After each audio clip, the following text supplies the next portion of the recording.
Then the two of us need look no more. We both found what we were looking for. They don't see you as I do. I wish they would try to. I'm sure they'd think again if they had a friend like that.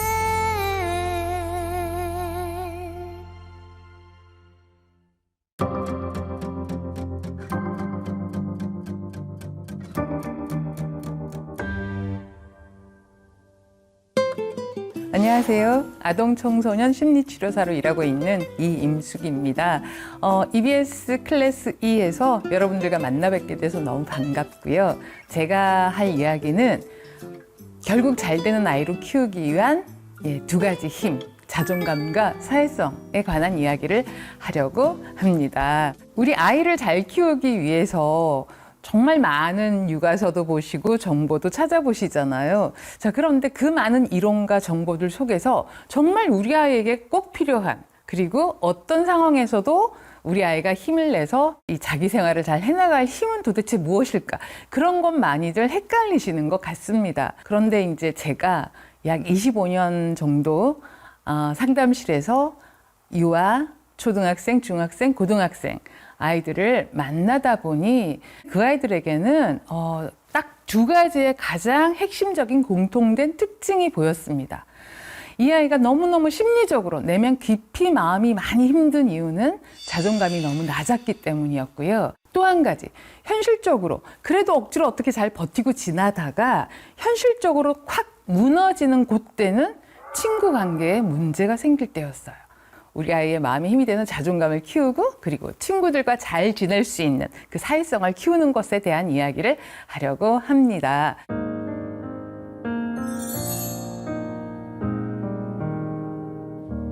정말 정성 들여서 아이 키우시잖아요. 그런데 정성껏 키웠는데 왜 문제 행동이 많아질까요? 우선 어떤 아이로 키우고 싶으신가요? 우리는 좀 똘똘한, 그쵸? 똘똘한 아이로 키우고 싶어요. 그리고 또 한 가지는 친구들과 행복하게 잘 노는, 또 행복한 아이로 키우고 싶습니다. 자, 그러면 어떤 아이가 똘똘해지고 또 어떤 아이가 행복해질까? 사실은 똑똑하면 다 행복할까? 이걸 먼저 생각해 보시면 좋겠습니다. 왜냐하면 주변에 똑똑한 아이들 너무 많으시죠. 그리고 내 아이는 아직 별로 그렇게 잘하는 게 없는 것 같은데 주변의 아이들은 너무나도 잘하는 게 많아서 자꾸 비교가 되고 불안해지시잖아요. 그런데 똑똑하기만 하면 행복할까? 이건 좀 다른 문제예요.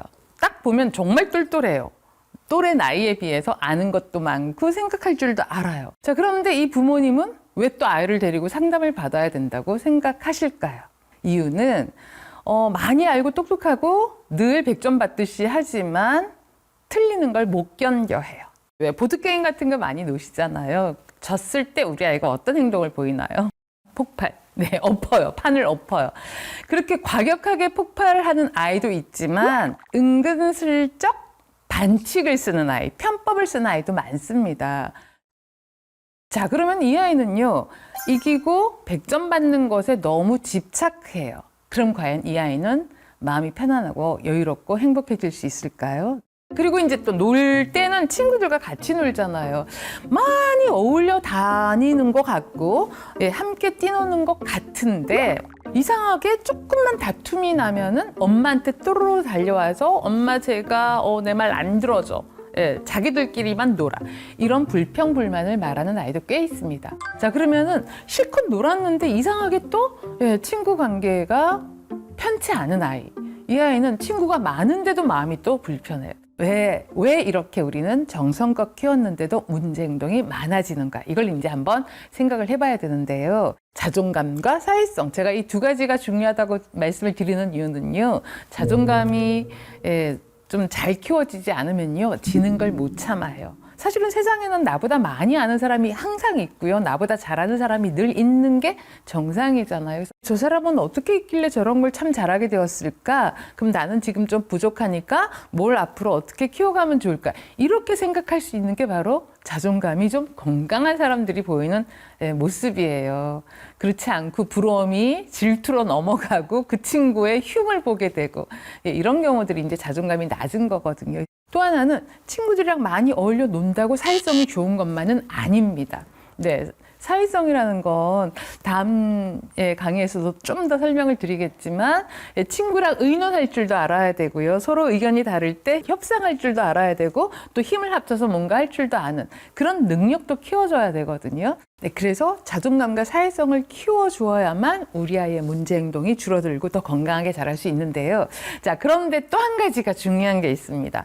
자존감도 키우려고 애를 썼고 사회성도 그렇게 신경을 썼는데 자꾸 아이가 문제 행동이 많아지는 경우가 있습니다. 그게 뭔 줄 아세요? 아이의 기질을 몰라서이기도 합니다. 육아에 일반적으로 좋다고 효과적이라고 하는 방법들은 너무 많이 알고 계시잖아요. 그런데 막상 우리 아이한테 적용했을 때 뭔가 안 먹혀들어요.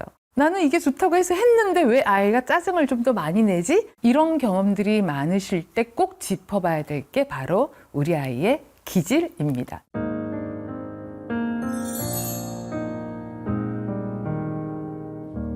우리 아이는 어떤 기질을 가진 아이일까요? 기질 이론도 여러 가지가 있지만 이 유아기에 꼭 가장 먼저 아셔야 될 게 알렉산드 토마스와 스텔라 체스라는 학자가 정리를 해준 순한 기질, 예민한 기질, 반응이 느린 기질 들어보셨죠? 워낙 많이 알려져 있는 기질 유형이라 많이 알고 계세요. 우선 순한 기질은 전체 아이들 중에 약 40%를 차지한다고 합니다.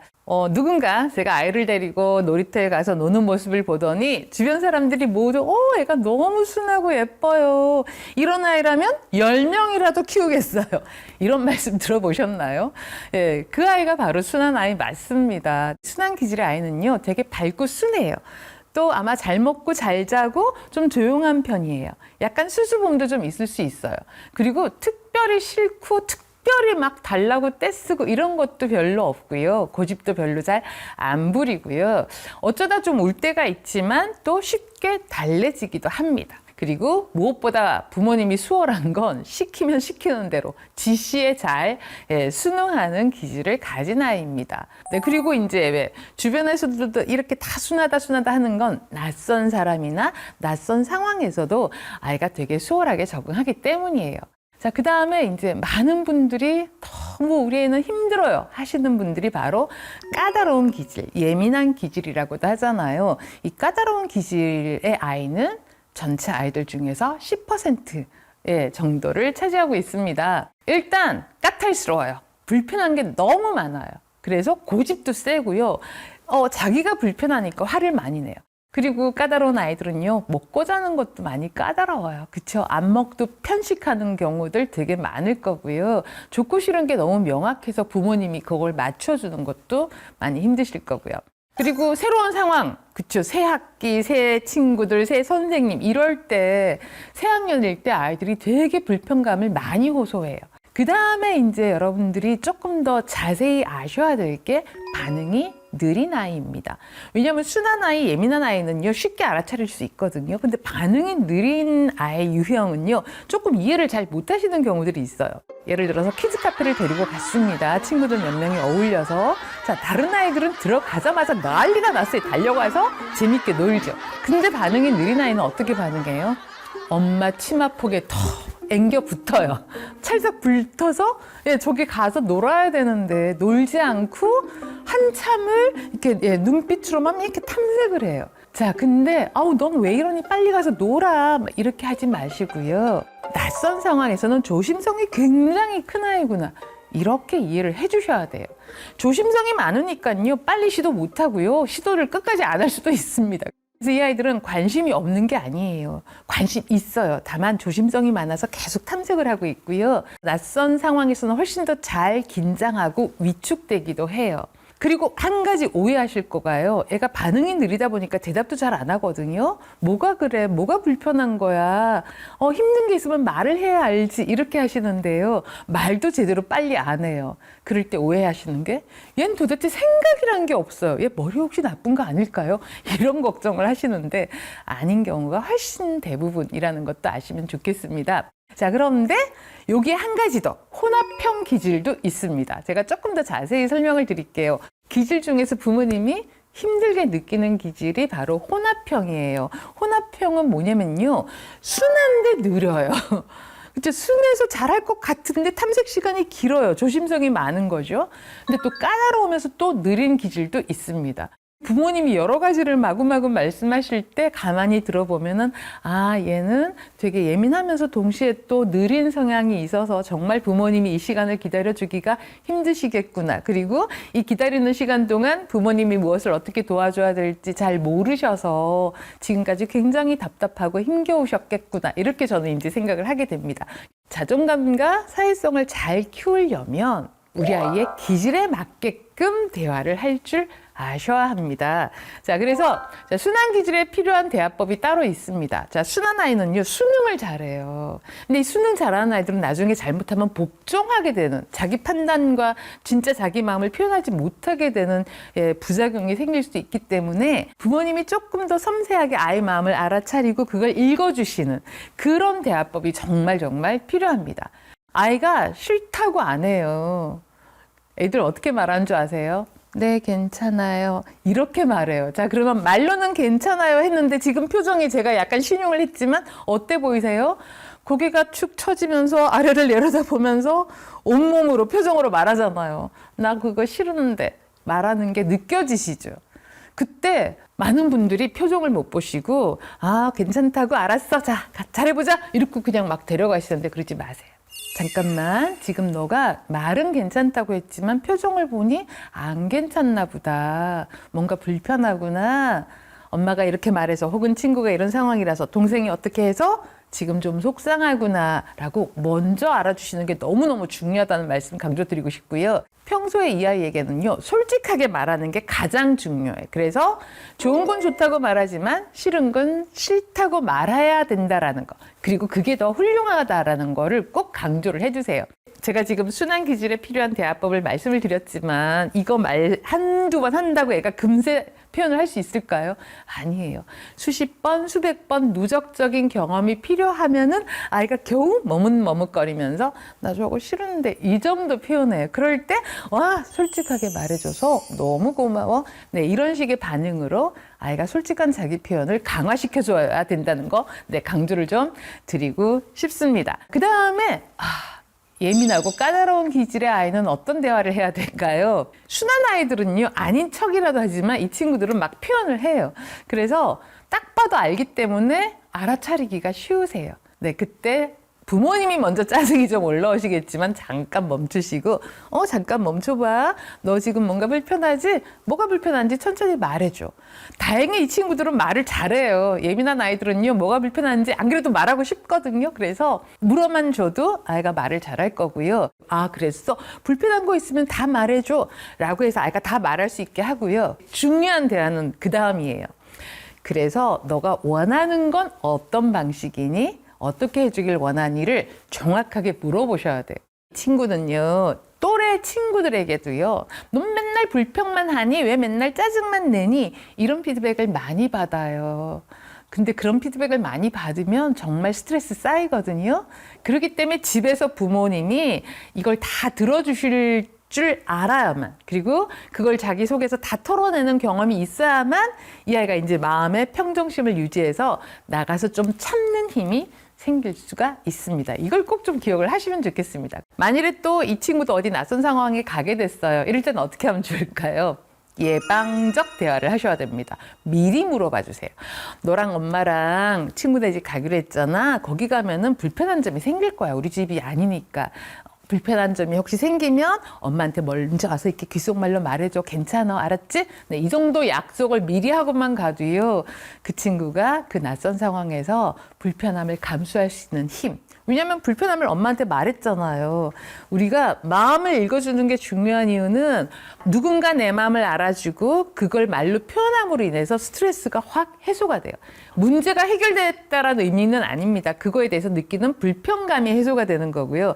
그 불편감이 해소가 되면 그 문제 상황을 아이가 잘 견뎌내거나 문제를 해결해갈 힘이 생긴다. 이렇게 이해를 하시는 게 맞습니다. 예민한 아이들에게는요, 또 한 가지 중요한 대화법은요, 내일을 미리 예측하게 해주세요. 저녁에 잠자리에 들 때요, 내일은 뭐 특별한 일 없나? 참, 너 내일 누구랑 만나서 뭐뭐 하기로 했지, 어디 가기로 했지. 그때는 그거에 대해서는 어떤 점이 걱정이 되니? 이렇게만 물어봐 주셔도요, 우리 아이가 훨씬 더 성숙한 성격으로 자랄 수 있다는 말씀 좀 강조드리고 싶습니다. 자, 그 다음에 이제 느린 기질에 필요한 대화법이에요. 이 친구는 조심성이 많아서 탐색 시간이 깁니다. 자, 그러면은, 우선은 이 친구를 안심시켜 주세요. 그래서 키즈 카페에 간 사례를 아까 들었는데 키즈 카페에 갔어요. 애가 막 엉겨붙을 때 떼어놓으려고 하지 마세요. 제발. 더 이렇게 품어주시고요. 천천히 한번 살펴봐. 좀 네가 재미있을 만한 것도 있을 거고 이상한 거 좀 겁나는 것도 있을 거야. 재밌을 만한 건 네가 가서 놀면 되고 이상하거나 겁나는 건 엄마한테 미리 물어봐줘. 아니면 엄마 손잡고 한번 같이 가져볼까? 예를 들어서 이쪽에 징검다리가 하나 있고 이쪽에 징검다리가 있으면 보통 아이들은 여기서 여기까지 훌쩍 뛰어넘을 수 있어요. 근데 느린 기질의 아이, 조심성이 많은 아이들은 중간에 징검다리 1개, 2개가 더 필요하다. 그거를 좀 도와주면 그리고 이 경험이 좀 누적이 되면 이 아이도 훌쩍훌쩍 뛰어넘을 수 있게 된다는 걸 꼭 좀 기억을 하시면 좋겠어요. 그래서 시간 충분하니까 안심하고 천천히 살펴봐. 빨리 안 해도 괜찮아. 네가 마음의 준비가 되면 말해줄래? 부모님만 내 아이를 또래 아이랑 비교하는 게 아니고요. 아이도 스스로 비교하고 있어요. 비교해서 오는 불편감도 전 얘기해줘야 된다고 생각이 들어요. 그래서 너만 혼자 느려서 걱정되니? 아니야, 괜찮아. 넌 너의 방식대로 하면 돼. 그리고 이 느린 아이의 강점이 뭔 줄 아세요? 먼저 조심성이 많아서 다 탐색하잖아요. 그럼 막상 시행을 했을 때 시행착오의 횟수가 훨씬 더 줄어들어요. 그래서 결국은 비슷해집니다. 그래서 부모님이 이 아이의 기질을 잘 존중해야만 이 아이는 훨씬 더 성숙해질 수 있다. 인정해주지 않고 자꾸 고치려고 하면 여기서 부작용들이 더 많이 생겨서 문제 행동이 많아진다. 이렇게 이해를 해주시면 좋겠고요. 그렇다면 이 혼합형 기질은 어떤가가 조금 더 고민이 되시잖아요. 자, 혼합형 기질의 아이들은요, 매 순간에 막 모든 걸 다 드러내지는 않아요. 뭔가 조심할 때는 지금 이 아이의 느린 기질이 좀 작동되는구나 해서 느린 기질에 필요한 대화법을 써주시면 되고요. 이 아이가 지금 되게 까다롭고 예민해져 있구나가 느껴지시면 예민한 기질에 적용되는 대화법을 써주시면 됩니다. 자존감과 사회성을 키우기 위한 노력들을 지금까지 많이 하셨겠지만 우리 아이의 기질에 맞는 그 대화법만 조금 더 부가적으로 아셔서 적용하신다면 지금 부모님이 걱정하시는 문제 행동의 절반 정도는 분명히 해결될 수 있을 거라고 생각이 듭니다. 부모님이 꼭 기억하시길 바라는 점은요. 어떤 기질이든 부모님이 어떻게 키우는가 혹은 어떻게 길러지는가에 따라 우리 아이의 자존감과 사회성은 아주 잘 자랄 수 있다. 꼭 기억해 주시기 바랍니다. 감사합니다.